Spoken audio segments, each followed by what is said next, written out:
Hello everyone. Today we address a critical shift in the marketing landscape. For years we relied on granular tracking to justify our spending, but the era of multi-touch attribution, or MTA, has come to a definitive end. Platform-reported ROAS is increasingly unreliable and often misleading. Smart brands are now returning to a more robust, privacy-compliant methodology, media mix modeling.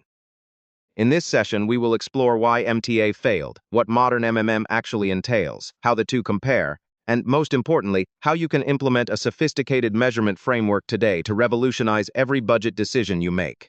Let's begin our deep dive into the resurgence of MMM and how it changes the way we value our media investments. To understand our future, we must first acknowledge why the old world collapsed. Multi-touch attribution was built for an internet that no longer exists, one of unrestricted cross-site tracking. Three major structural shifts have broken it. First, Apple's app tracking transparency framework essentially killed cross-app signals for roughly 70% of iPhone users, causing a massive loss in signal for platforms like Meta. Second, the deprecation of third-party cookies across Safari, Firefox, and now Chrome means we miss 30 to 50% of the customer journey. Finally, we face the walled garden problem. Google, Meta, and TikTok each claim credit for the same conversion, leading to double or triple counting. This isn't just a data signal problem. It is a fundamental architectural failure. No amount of technical patches can fix a model that was never designed for a privacy-first world. So, what is the alternative? Media mix modeling is a statistical regression model that measures channel contribution without ever tracking an individual user. The process is both elegant and powerful. First, we aggregate data, collecting total weekly spend per channel and total revenue. No cookies or user IDs are required. Second, we run a regression analysis to isolate how changes in spend correlate with changes in revenue, while strictly controlling for external factors like seasonality, price changes, and holidays. Third, we derive channel coefficients, which reveal the true marginal ROAS of your spend, rather than the biased credit claimed by platform pixels. Finally, this allows us to run what-if scenarios. You can accurately predict the outcome of shifting 20% of your budget from one channel to another before spending a single penny on a test.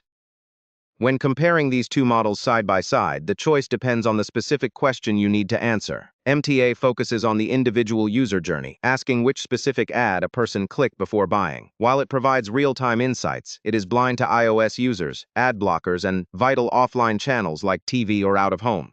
Conversely, MMM measures aggregate channel-level contribution. It is fully privacy-safe and captures incremental revenue across all spend. While MTA is still useful for day-to-day bidding and creative tweaks at a granular level, MMM is the superior tool for high-level strategy and quarterly budget allocation. It doesn't just show you what happened, it shows you what actually drove the needle. In a world where privacy is paramount, MMM provides the macro view necessary for sustainable growth.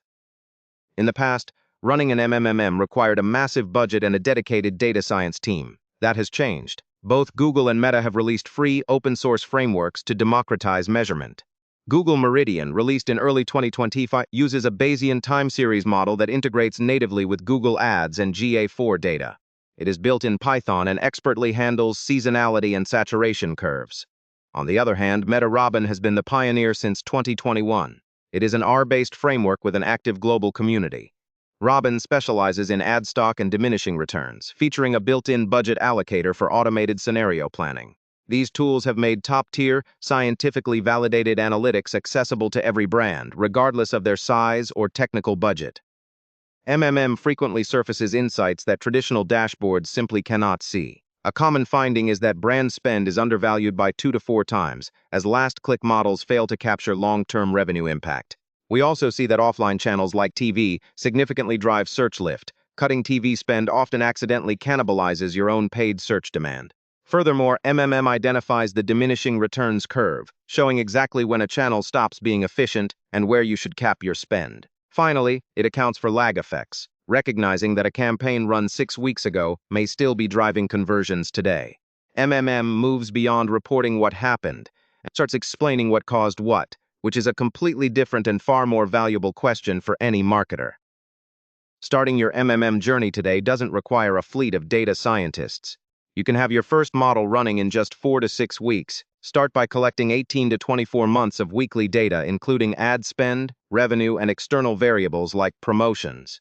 Next, choose your open source tool, be it Meridian or Robin, and set up your regression to account for ad stock and saturation. Once the model is validated, interpret the coefficients to find your most underinvested and overinvested channels. Use these insights to run budget allocation scenarios for the upcoming quarter. It is time to stop trusting ad platforms to grade their own homework.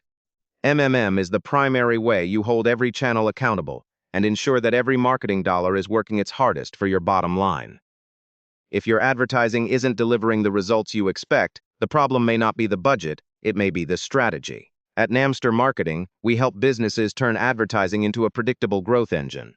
Book a free consultation with our team and let's explore how we can help scale your results.